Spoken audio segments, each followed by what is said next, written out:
Hi, everyone. This is Rosh Rupani. Hopefully you can hear me. We're so delighted that you could join us. It looks like I think we have about 3 individuals who have already joined our session, Combating Pay Inequities. I'd welcome you to type in where you're joining us from in the chat box. It should be at somewhere on your panel. For me, it's on my right side. So go ahead and open up your chat box and let us know where you're joining in from. Welcome, Melissa. Wow, from Arizona. I hope it's much warmer there than it is here in New Jersey, where I am. All right, and we've got Stephanie from Chicago. I definitely miss Chicago. I have my roots. I went to the Chicago School of Professional Psychology for my business psychology doctorate program, and I definitely miss being on Wells and Wacker over there. Welcome, Stephanie. Welcome, Mercedes, also joining us from Chicago. We've got Alicia from the northwest suburbs of Chicago, I'm guessing, Alicia. And Shayna's here from Chicago as well. And yes, Melissa confirms that it's a high 109 degrees in Arizona. Boy, my hands could really use that warmth, Melissa, because they're freezing over here. And it looks like Alicia's here also from Chicago. Great. So it's already on my end 1:47 Eastern time. And I'm so glad you guys could all join us. I'm at this point going to transition to Dr. Sreyoshi Bhaduri, who will get us kicked off with today's session, and then I'll join in a little bit later. So welcome, everybody, and let's get talking about combating pay inequities. Go ahead, Sreyoshi. Thanks, Raj, and welcome to everyone. So today we wanted to start by talking about combating pay inequity. And I was reading the chat, and I believe Vinicius talked about, how a lot of people don't even believe there is pay inequality. So, if you're one of those people who really believe that there is pay inequality and you want to be an ally to help with eradicating or combating pay inequality, then you're at the right place. We want to, in this session, we want to use the session to really brainstorm ideas, look at some data, but really think about how we can combat pay inequality. So we started by, looking at where everyone is joining us from. Anyone else who is coming in who wants to type into chat as to where they're joining in from? And it looks like Claire has just joined us from Chicago as well, Shreya. Hi, Claire. Okay, welcome. Great. Welcome. And Elena, so we're up to, I think, at least 12 folks here. So 12 That's awesome. Welcome, everyone. So I can get started with the introductions. Hi, everyone. Welcome to this conference. I am Dr. Sreyoshi Bhaduri. I'm an engineering educator and data scientist, and I work on using data, statistics, and predictive analytics to solve for challenges of the workforce. And obviously, pay equality or the pay gap and combating it is one of the things that I'm passionate about, and I use statistics and data science to solve for it. Rosh, do you want to go? Yes, and again, I'm Dr. Rosh Rupani. I have many years of experience in learning and development. My background is actually in counseling and in business psychology. So the blend of those two fields really helps me to help others get to the next best self. And combating pay inequality is really something that I think Sreyoshi and I teamed up together because it's something that's really close to our hearts. And we're really looking for a way to bridge the gap and to educate people about this topic. Right. And so we're looking forward to the session. And if you're on Twitter and throughout the session, you can tweet at us, use this hashtag to share your takeaways. The whole goal is that we want to make sure that the conversation continues even after the session.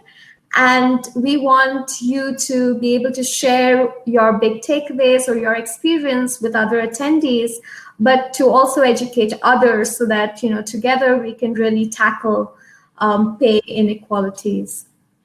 And Sreyoshi, I would add to that, everyone, both Sreyoshi and I are on LinkedIn, so happy to connect with you on LinkedIn as well.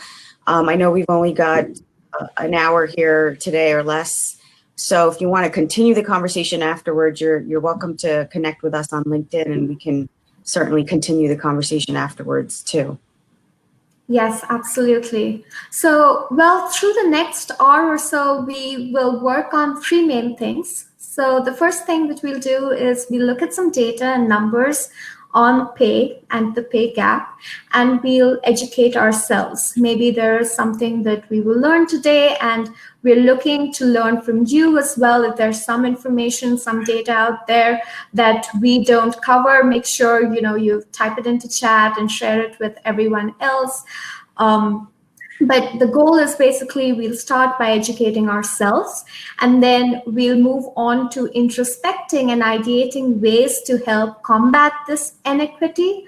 And finally, we'll start acting. So we'll discuss ideas that we can use to improve inequity for ourselves, but also those around us. So for example, those on our teams, those in our organization, or those in our families or communities around us. So with that, let's go into looking at some data. Now, this is research that was conducted by the UN Women, which shows that globally, women make only 77 cents for every dollar that men earn. In fact, the recent trends show, based on findings by the World Economic Forum, that if the trends continue, or the trends for pay gap or pay inequities continue, it will take over 200 years for us to try and achieve pay parity. That's a long, long time. So to answer one of the questions that was raised is, whenever someone denies pay inequity, this is one of the basic data out there, that it does exist and that the discrepancies are going to take a long, long time to combat unless we start acting. So we wanted to start by, you know, so think about this, take a few minutes, but think and then share in chat, when was the last time you checked what the pay market is, or rather what the market pay is for someone at a similar role compared to yours? So when was the last time? Yesterday, today, before the session? Yeah, go ahead and type your answer into the chat box. So Alicia says, when I started in my recent role 2 years ago, right? Probably a couple of years ago, a year ago. Melissa, okay, so Melissa says 4 to 5 years. Stephanie, a year ago. About half ago for Elena, basically before starting my most recent job. Right. And these are typical answers that we would expect. It's usually people do this usually before they're starting a job or right before they have to negotiate a salary, Sreyoshi. So go ahead and let's expand. Yeah.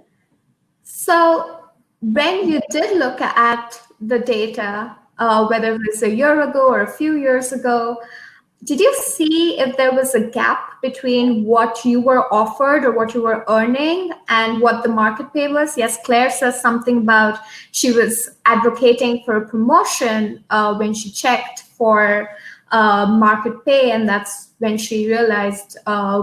Did you get any insights from there, Claire?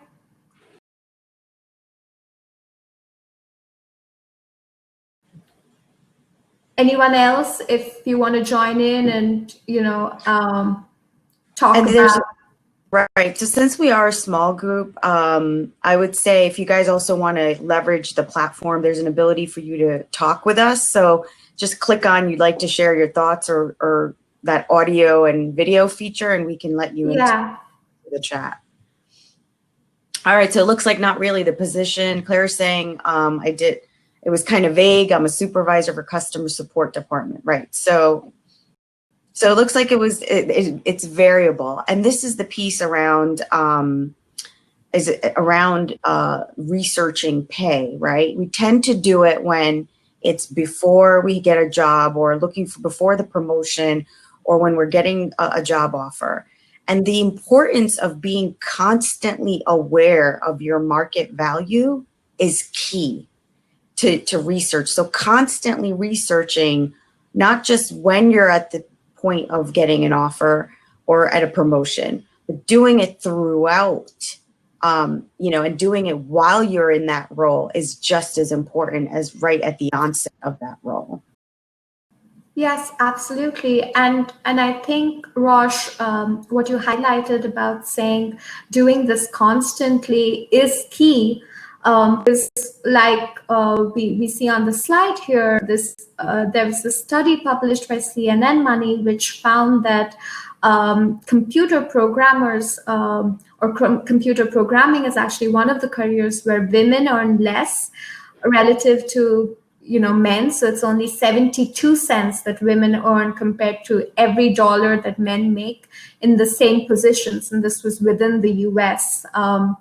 So it really makes sense to keep looking at what is the market pay out there, how is your pay relevant or relative to the market pay, and how what the next steps could be for you as you think about going forward in your career or moving ahead and negotiating for a higher role or for a promotion like Claire spoke about.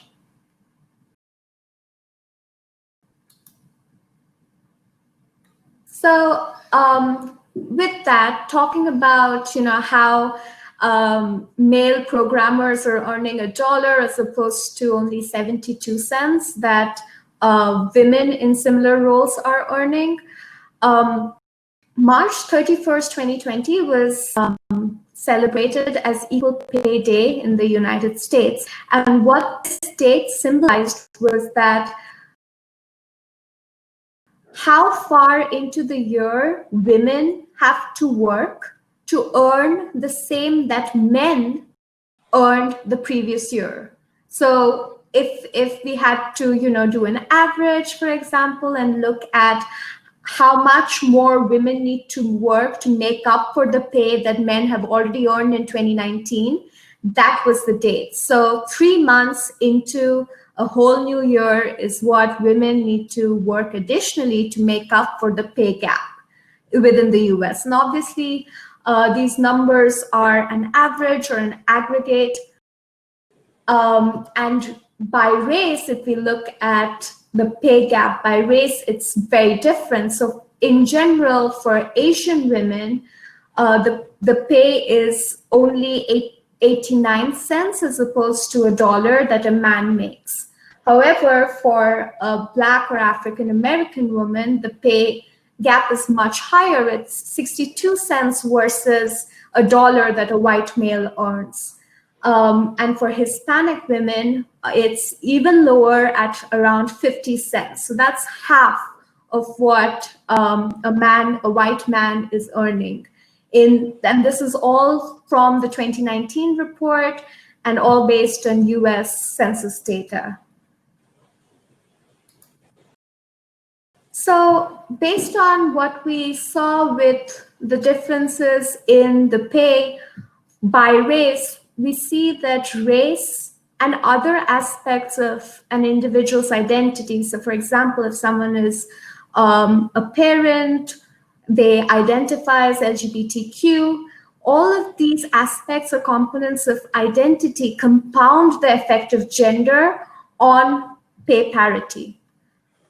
So, for example, based on the 2019 US Census data, women who identified as Black or African American only earned 62 cents. So we saw this in the previous infographic. And similarly, mothers So moms in the US compared to dads are only earning 70 cents compared to every dollar earned by dads. And this is, again, for 2019 US Census data for full-time year-round workers within the US. So clearly, aspects of identity which go beyond gender compound the fact that gender pay gap exists. So now that we have an idea of, what the pay gap looks like, we have an idea of some of the different factors that are influencing pay, for example, or the pay gap. How do you think the pandemic is impacting the gender pay gap? Feel free to type into the chat box, but also if you want to jump in, we could have you, be a presenter. I think we could moderate it to add you as a presenter and talk about how you think the pandemic is impacting the gender pay gap or will impact in the years to come. Right. So the question again is, how do you think the pandemic is impacting the gender pay gap? Go ahead and type that into the chat box.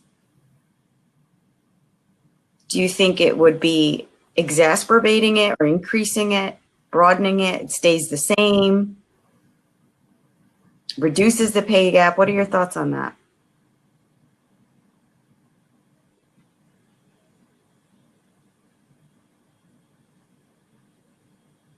I think we've stumped everyone here. Let's see. All right, Elena's curious to know, but I would guess it is negatively affecting women, particularly women who are parents. Sreyoshi, you want to add more color to that? Yes, yes, absolutely. So this is more of an open point of discussion, but basically what economists have found is that the pay component is basically explained by residual variables, which kind of explain why the gap is happening in the first place. But those variables are getting broadened by the pandemic. So for example, access to education, access to work, women are staying back. They are usually or typically the primary caregivers, care providers within the households. So they are staying back and, cutting on hours, cutting down on wages. And as a result, it's disproportionately basically affecting women as opposed to their male counterparts. One of the... And I would add to that, Sreyoshi, that it is impacting women in an extreme way, the multiple responsibilities on our plate. I work full-time. I'm a mother. I have a 3-year-old toddler. So not only am I teaching her the fundamental things that she needs to learn before she goes to preschool. So not only am I her teacher now officially, because I'm still afraid to send her back to daycare given the pandemic, but I'm also working full time, also managing 2 parents who are elderly, right? So that just continues to widen the pay gap even more, because those other pieces of being a teacher, about being a caretaker, essentially I'm not getting paid for it. It's part of my moral responsibility, right? So the pandemic is really actually impacting us women even more, given that we're usually more responsible for the homely things. Absolutely. And in fact, the International Labor Organization talks about how unpaid work, women are not paid for unpaid work, like Dr. Rosh was talking about, like caregiving. In current scenario, teaching, you're staying at home, you're expected to teach the children, be responsible for a certain amount of education, take care of parents, elderly within the household. So definitely impacting women more extremely than it may be impacting men.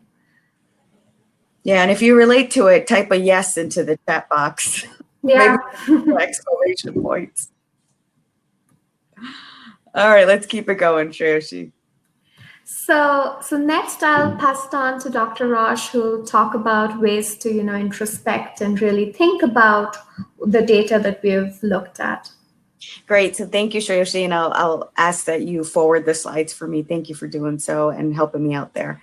All right. So we talked about data, and the piece here that I want you to walk away with is how important it is to educate yourself about the pay gap, right? If you're not educated about the topic, if you don't understand the data behind it and the different sources that are available to you out there, it's really, really hard to then make a shift to or make a change to impact that, right? That in inequality. So the piece here that I want to first talk about is we shared, thank you, Venetia, for agreeing with that. Knowledge is truly power. The piece here I want to talk about here is that we shared some resources with you. We talked about the women resource. We talked about CNN. We talked about the different links that I shared with you in the chat box. What are some other resources that you could leverage to empower yourself with knowledge about this pay gap? Just type it into the chat box. Any other places you think we could go to sort of find that information? Where else? Where else do you think you could, go to find that data? Anything around pay gap, salary information? Where would you search? Type that into the chat box. What other resources? Or maybe if you're Googling it, what are some search terms that you use? Mercedes LinkedIn, says yes. LinkedIn for salary comparisons. Glassdoor, absolutely. Glassdoor, yes. And there's salary.com, and there's all these resources out there that are available to you at your fingertips. The piece here is that a lot of these platforms will also crowdsource the data to inform you where you should be around when it comes to your salary, right? So if you feel conscious about asking somebody, or if you're new to a role, right? Chicago built in, okay, got it, Alicia, thank you, right? So and I love what Elena's saying. Also ask a favor to ask your coworker if you're comfortable with that, right? In some cases, we may not be comfortable, but the data is out there. And it's a matter of taking that data, leveraging it, that crowdsourced data to see where you are. There's also filters within some of those platforms where you could boil down to the geography, right? So specific to Chicago, specific to New York, specific to several different places, you could filter it down even more. If you don't find the data, that means that people haven't been willing to share it. So be a part of that data by sharing your information. And by all means, Sreyoshi and I are not connected, to LinkedIn or Glassdoor, besides just being a user of it, but to add your information, your salary data, so that others out there who may be looking into that similar role will be informed about, okay, this person in New York is around this age. Not this age, I'm sorry, this salary. And then this one in Chicago is around this range of salary. So maybe I've got to shoot for here, right? But at least you have some data points to go off of. That education piece is really, really important. So step one, educating yourself, leveraging the data that's already out there online. Step two is the introspection piece that I want to talk about more. The question here is really around your learning journey. How are you keeping yourself upskilled, the role that you're currently in? So typically we get into a role, we accept the offer. That first year is really heavy because you're learning your role, the culture of your company. And then what happens? Then you start sort of getting into your day-to-day. You start maybe getting a little bit more comfortable with your team. You're, about 18 months in, you've gotten your role for the most part. You have control over your role and what your responsibilities are. It is so incredibly important to keep your learning journey going and to not become stale in what you do. So that means also leveraging the resources that your company offers for learning, right? So it could be LinkedIn Learning, it could be you know, specialized resources that your company has built within your company and only you get access to it as an employee. Whatever those resources are for learning and development, I want you to put a dollar symbol next to that resource, right? If it's a course on LinkedIn Learning, there's a dollar value associated with that course. If we were to, as a learning professional, if I were to bring an educator into the classroom, and if we were to actually do that class in person, the instructional design that would go into it, the getting the trainer, the travel, the cost, all of I could easily spend $10,000 on just creating one course to have it done live. So yes, making it digital and making it available online might reduce that cost a little bit, but you're still paying for that person's expertise to share their knowledge with you.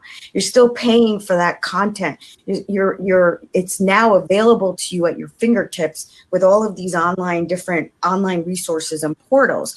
So don't take those learning resources for granted, and don't take your development for granted. Rather, put a dollar, like visualize a dollar symbol next to the course that you are about to take and about to complete that certificate in, right? There is value associated to learning.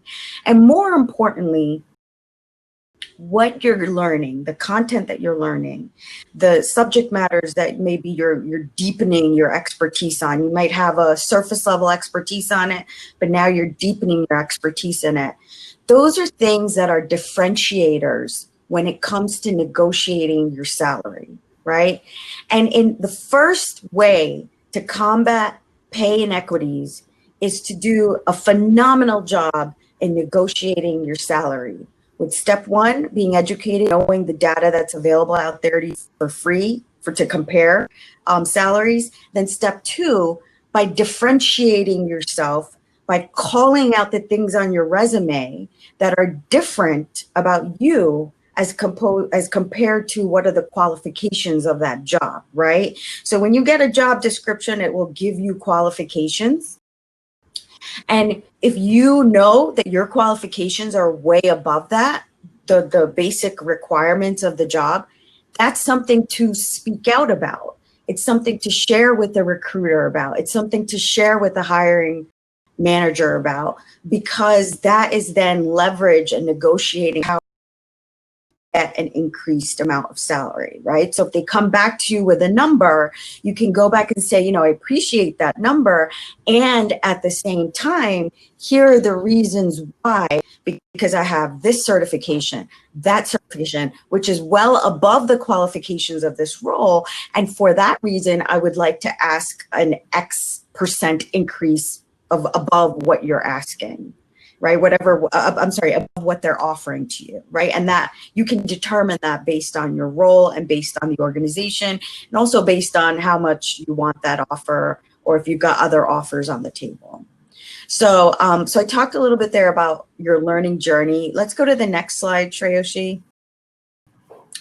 And before we do, there is a question: what do you recommend highlighting in a negotiation when you know you're applying for a job where you will be one of few women? So at this point, Elena, it would be about saying that, calling out that specific degree, right? So this is where you would want to call out, say, the human skills, right? The communication, the collaboration. IBM, Elena, just recently did a study. It was actually 2018. And so there's just 2 years of gap there, and maybe the numbers have changed a little bit, but I don't think drastically. What I would tell you is that based off of that IBM study, concerned about hiring people with digital skills, but there's going to be a greater gap of leadership skills and human skills moving forward, right? So there are a lot of things that we can do with technology now, with artificial intelligence, to sort of bridge the digital gap and the things that we need when it comes to being more tech savvy. But the things that we can't take away is that human skill, that emotional intelligence. So I would differentiate yourself by saying, you know, well, I have taken certifications in communicating effectively in project management, but go deeper in project management. It's not just about the tasks that are being done in project management, but how to influence people that you don't have any authority over. But since you manage a project, you have these influencing skills to influence them to get the job done. So hopefully that answers your question, Elena. So really differentiate those human skills and really have something valid to show for it. And there's so much out there. It could be TED Talks, it could be LinkedIn Learning, it could be, just Google whatever out there, and there's so much open source data that you can leverage. So fixing the pay gap starts with your salary negotiation. That's so critical. Arm yourself with data and make sure that you're upskilling yourself constantly and that you're constantly checking what the market value is for your role. Let's go to the next slide, Sreyoshi. Yeah, so before we proceed, I just wanted to add one little thing for Elena's question. Yes, please do. I think, and as an engineer, I personally have, faced or, experienced applying to a male-dominated field or a male-dominated job description, for example. One of the things that was helpful for me was to really think about what I bring to the table and what my lived experiences and my diversity brings to the table, and really highlighting that on your LinkedIn through, like Dr. Rosh was talking about, through the certifications you're doing, through, taking courses to kind of help or build up on your existing skills, but then really talking about them and bringing that forward in the discussion that you have with the HR professional or the recruiter or your hiring manager, whoever it is. But when you are going forward and negotiating, just making sure that you're able to bring in how you will be impactful for the organization and how you align with the organization's mission or vision or products, for example. Great. Thank you for sharing that, Sreyoshi. So what are the resources that you have leveraged to discover your market value? We touched upon that, Glassdoor, LinkedIn Learning. But now let's think about what are learning resources, specific learning resources that you've leveraged to keep your professional skills up to date. Just go ahead and type that into the chat box. What are some of the learning resources out there that you've leveraged to differentiate yourself when it comes to negotiating your salary? Anything specific? Is it TED Talks? What is it that you go to learn? Go ahead and type that into the chat box. If at all, and if you don't, if you're still searching, or if you have some specific questions, feel free to type those in as well. So I'll tell you that I leverage LinkedIn Learning quite often. They've got great speakers on there. Love watching TED Talks. There's, just depends on the topic. And then just, love just sometimes holding a book in my hand, right, on a topic that I want to read. And, just opening up that book and soaking in the information. There's so many ways of learning. The piece here is, how are you going to make the time to learn and to ensure that your skills are kept up to date? So what are some ways or things that you can do? Oh, Association of Talent Development. Great. Thank you. Free sessions and conferences. Mm-hmm. Thank you, Mercedes, for sharing that. Right. So what are some of the organizations that you're a part of that could offer you those resources? Remember, it might be free for you to obtain it, but mentally associate a dollar value to it, right? And talk about it in dollar terms when you're negotiating your salary, especially when you're looking for a promotion, how much you've developed yourself, how much you've upskilled yourself, and then how much, or how much you've invested in yourself, even at that point of getting an offer for a job. Women at Work podcast, Claire. Yes. Those are great. During work. Those are great right before a meeting. Thank you for sharing that, for jogging our memory about that. Good. So a lot of resources, attending conferences. Yes. Great. So podcasts, many different ways, maybe Audible, sometimes I'm not in the mood to pick up the book and read, so I want to listen to the book. Whatever it is that you can use to continue your learning journey. And that's something to do throughout your career, no matter what stage that you're in. Let's keep going to the next slide over here. All right, so we talked about educating yourself, right? And we talked about, and forgive me, Sreyoshi, but it's so hard for me to see that, but we talked about educating yourself. We talked about beginning your learning journey. Now let's talk about identifying your mission. And that mission piece is, I'm just gonna take a moment to pause here. This is what I call identifying your personal mission statement. My personal mission statement for my life is to help individuals get to their next best self. And whether it's through coaching, whether it's through doing conferences like this, the how I leave sort of up to whatever the circumstances are. But my personal mission is to help others get to their next best self. And that gives me purpose and meaning to my life. If you haven't done this already, take time. That is really, really an important question to ask. That will help you determine what your goals are, what your learning goals are. And if you're not sure, sometimes we don't know. I don't know. This is like, maybe sometimes it's a question that's maybe too deep and, I'm not really sure. I'm just sort of going with the flow. Then think about what is it that you don't want to do, the sort of the negative. What I don't want to do is, blah, blah, blah, waste time on this. I'd rather use that time for that, whatever that is.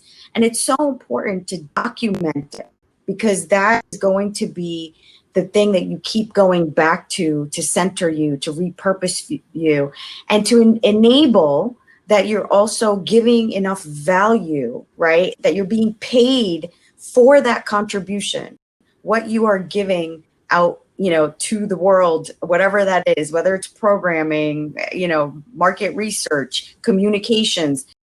You ensure that your value and you sharing that knowledge is being given the right value, giving the right pay for what you're offering the world.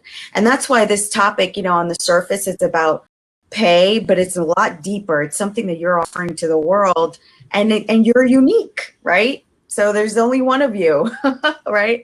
So making sure that you obtain that value for yourself. And then the last thing that we're going to spend time on as, we start to come to a close to today's session is acting on your plans. We can sit here and talk about educating ourselves, creating a learning journey, and knowing our personal mission statement.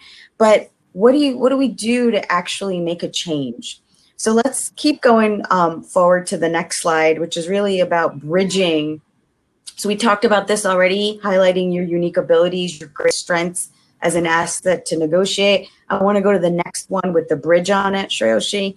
It's really about, talked about your individual things that you can do, negotiate your pay, your salary, your learning journey. Now let's talk about how does this impact, or what can you do to impact organizational change to close that pay inequity, or systemic change to close that inequity, that pay inequity.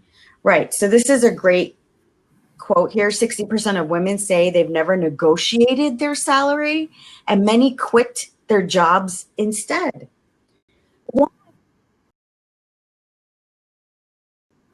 And I'm sure you have like many on your teams who are this way, and maybe it's not you individually, but it's a lot to do with the systemic or organizational inequities that arise, that people around you may not feel comfortable negotiating.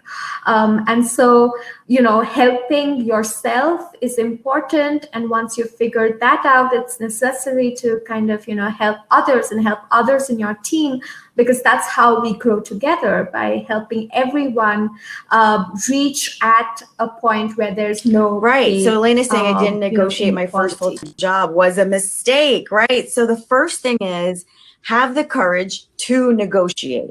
They're going to come to you with one offer. Doesn't mean you have to take it. This is where you have to start the negotiating process, right? So if this is something that you feel uncomfortable with, this goes back to your learning journey. What are ways that you can learn to negotiate? What are some online courses or resources that you can take to help you with those negotiation skills? That's a skill to have, right? Just to overcome that fear of negotiation and to actually know, okay, this is what they might come to me with.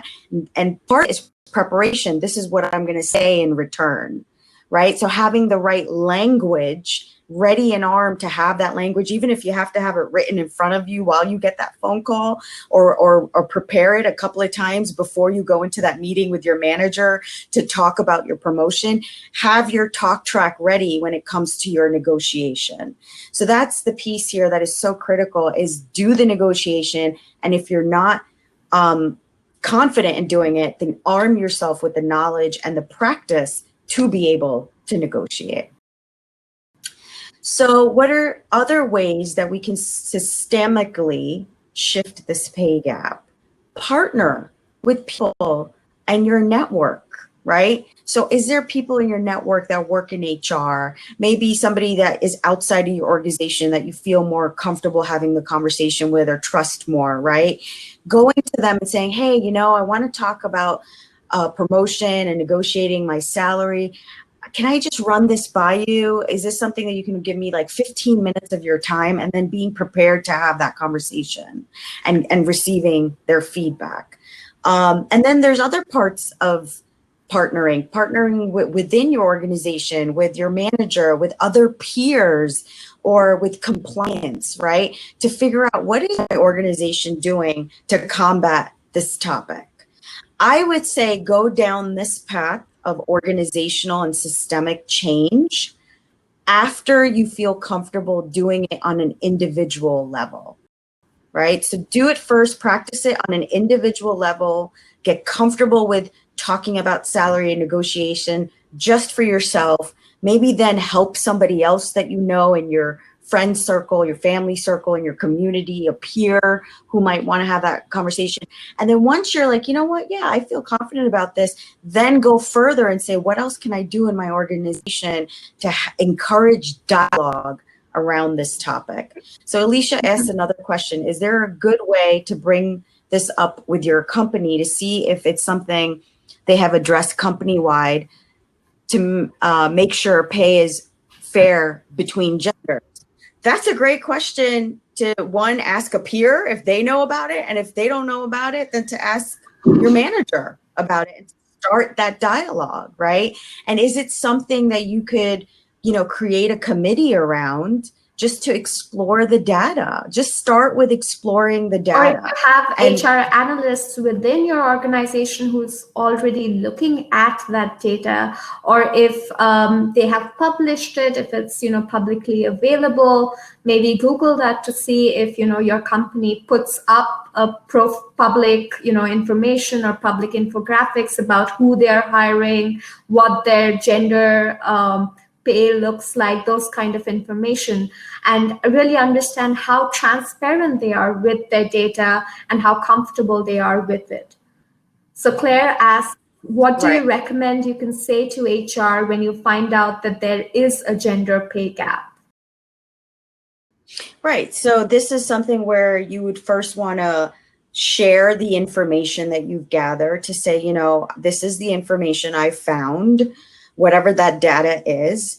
I want to explore, talk to you about this and explore what the company is doing about this. So start with positive intent, right? With what is the company already doing about this? Is there things happening around this topic?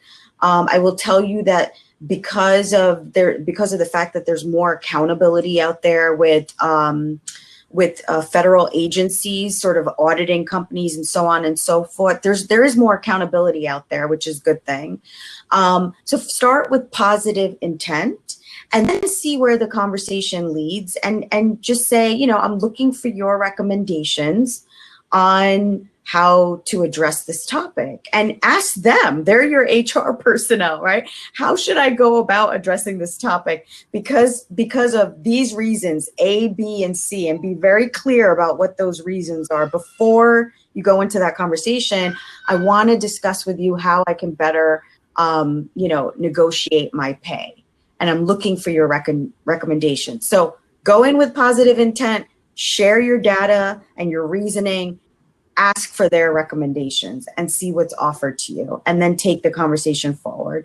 Usually companies, you know, if they value your contribution, they know you're doing a good job, you're meeting your performance expectations, they're going to want to work with you to figure out how to keep you and how to retain you. And I think, Rosh, to add to that, I think it's important to also ask HR or partner with HR to ask about what you can do within your team. So you can start small and say, and instead of, you know, asking about company-wide, organization-wide, you know, nationwide, international, whatever it is, based on how big or small your company is, maybe you could target your team, your close team, your the colleagues that you work with on a day-to-day basis, and see, you know, ask HR, is there some kind of unconscious bias training, for example, that I can do, or I can have my team go through, that we can take together as colleagues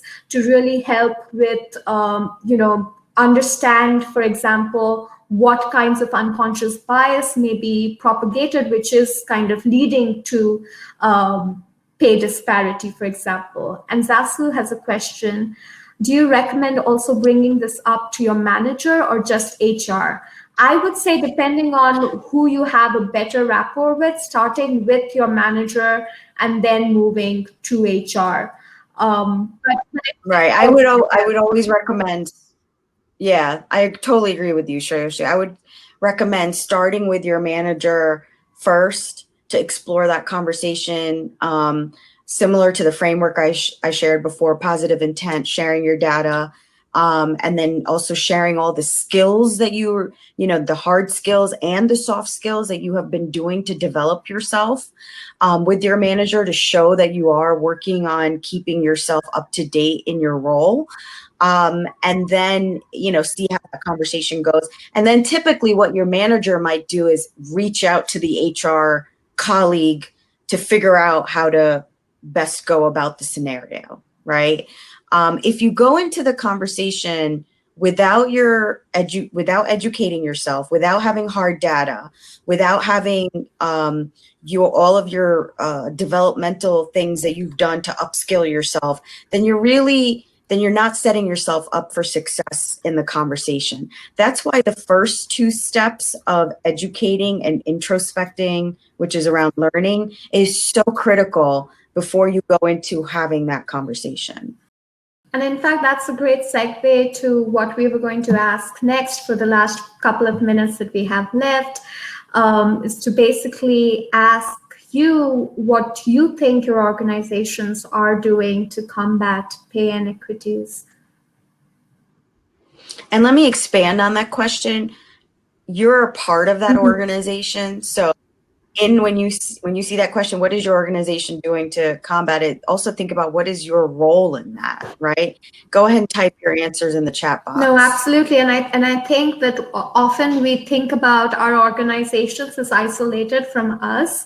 But we are part of our organization. So absolutely, like Dr. Rosh said, really think about what the organization at large is doing, but also how you can individually contribute to that larger conversation going forward, or if you're doing any right now. And I think all of you who are attending right now this conference, that is a great step in itself. So you already have one thing that you're, you know, ticking off. Yeah, you're educating yourselves, which is great. What else? What else could we be doing to bridge the pay gap? Any other thoughts? Go ahead and type it into the chat box.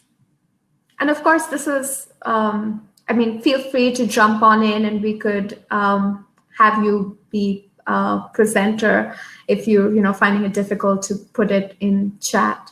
And Vinisha says So unconscious bias. bias training. Great. Yeah, that's definitely a topic that needs to be an ongoing topic. I know talent acquisition is also another area where, if you feel that you're not able to directly influence your organization when it comes to compensation, but you want to have impact, you could also work with talent acquisition, the recruiters and the folks that are hiring individuals to share data with them, to share the knowledge that you're gaining, to say, hey, it may help to encourage the person that they are going to with offers, to say to them, like, it's okay to have an open discussion around salary and negotiation. A lot of times there's fear involved with that part of the job. You don't want to lose that offer because of the salary. And at the same time, you don't want to be also, undercutting your value to the organization. So Elena says, as an engineer, I don't exactly know what the organization is doing, but circumstantially, I know male coworkers in my role make roughly the same amount. Good. So you've already sort of done an internal pulse, of what's going on for you. Right. And then it says here, we're working on salary bands so that it's equal. Great. So there's conversation, there's dialogue happening. And that's the piece here. There's got to be that continued dialogue around this topic so that change can happen. Once the dialogue stops or it isn't even being addressed, then it's less likely for any change to happen, right? So before we wrap up this session, is there any success stories that you have around negotiating pay or making a difference or helping somebody when it came to negotiating their salary, since that's like the number one thing we want you to take away is, right? Ops, but Claire's saying not positive. Okay. She asked, how do you recommend finding out if men who have the same role as you are making more? So she's applying for a management position and she feels that she could be making less than male managers. So, right. So Claire first, Sreyoshi, I'll jump in, and please jump in. Please jump in. First, I would say, go outside of your organization. Who are individuals that are within your friend circle, your family circle, and your social circle, within your network, not in your organization, that you could go out to and say, hey, this is what I'm going towards. I'm just wondering if you could give me a range. Now, when you ask somebody a specific question of how much money do you make, it can be really personal. But if you ask them, hey, can you give me a ballpark range around where I should be aiming for, then they're more likely to share that information with you, right? And if they give you a range that's really broad, like, it's a 50,000 or 100,000 range, that's not helpful. Then you want to say, this is like a broad range. Can you narrow it down for me just a little bit so I can go in, negotiating this salary? And I really value your feedback, right? So ask them to give you a range and then go back again and say, would you mind just narrowing it down a little bit? And that helps.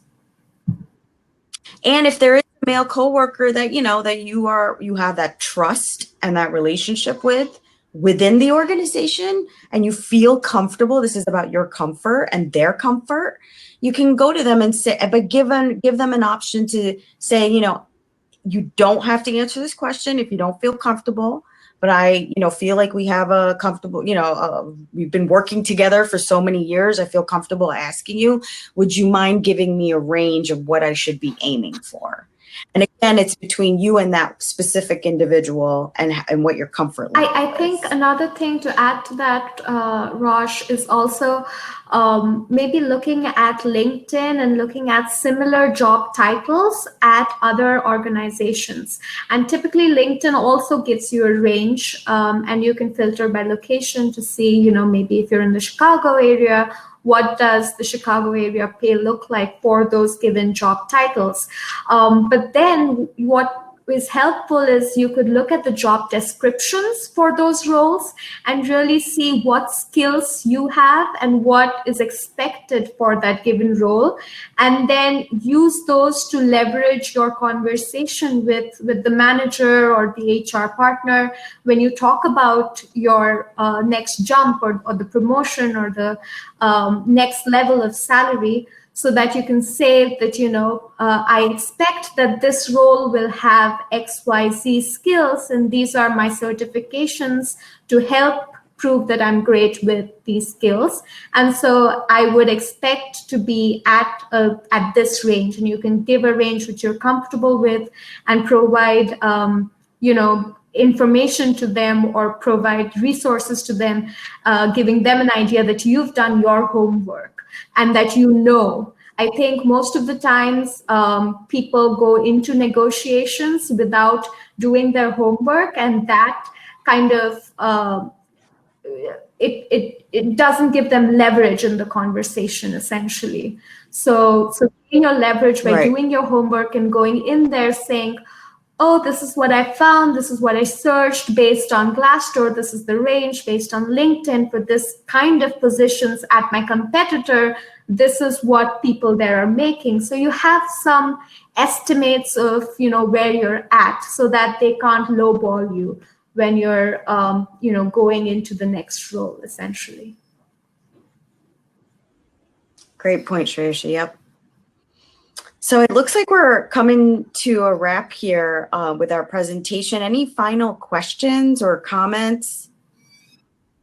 Anything we can clarify for you? I know we covered quite a lot in a little bit of time. And feel free to reach out on LinkedIn. I saw that a couple of you have reached out to me. I'm really looking forward to hearing back from many more of you.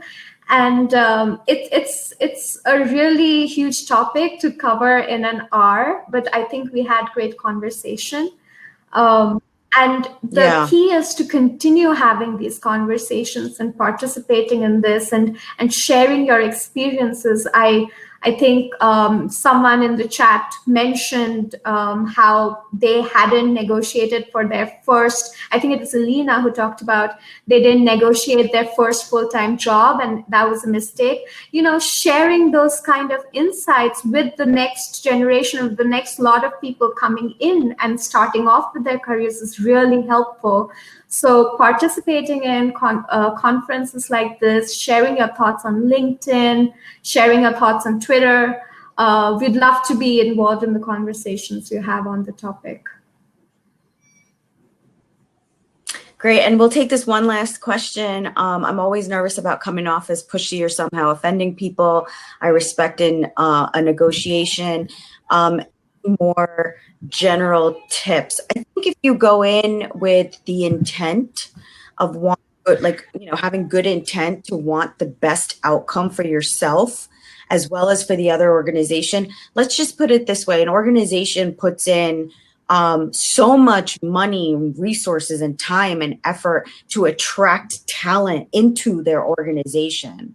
And if you go into the organization and you don't feel happy about where you are when it comes to salary, it's probably two things that are going to happen. You will try to have that conversation, have the courage to have that conversation with your manager, do your research before you have that conversation, or you might start looking for another job outside the organization. And that's going to cost the company money to lose you, right? Because they've already invested in you. So going at it from a perspective of, you know, I want to work this out, whether it's with your manager or with your organization, or, hey, I want to give you a heads up to a family member or friend, so that way they don't have to take decisions down the road to either move from an organization that they like just because they're unhappy with the salary, that would be a great shame. So just sort of be very clear about your intention and know that going into the conversation that it's not just you're just thinking about yourself. There's also impact to the organization or impact to the other person's And life. Alicia just wrote about how she's going to take ownership and leadership and lead a group specifically for women and try to help them with growth at her company. And I think that's great. If others are doing the same, I think Zasu just replied. I think it's great That's to have fantastic. a network, and feel free to connect with us as well. And happy to share resources across companies as we try to really combat pay inequality. Yes, thank you guys so much for attending today's session. I hope you walked away with at least 1 or 2 good takeaways, and feel free to touch base with us on LinkedIn to continue the conversation if we can help. Thank you. And thanks, everybody. Thank you. Such wonderful comments in the chat box. Thank you, Alexander. Thank you, Rebecca. Thank you, Zazu, Mercedes. Thank you very much. Take care. Bye-bye. Bye. And we'll be online for a bit, answering questions if anyone needs them.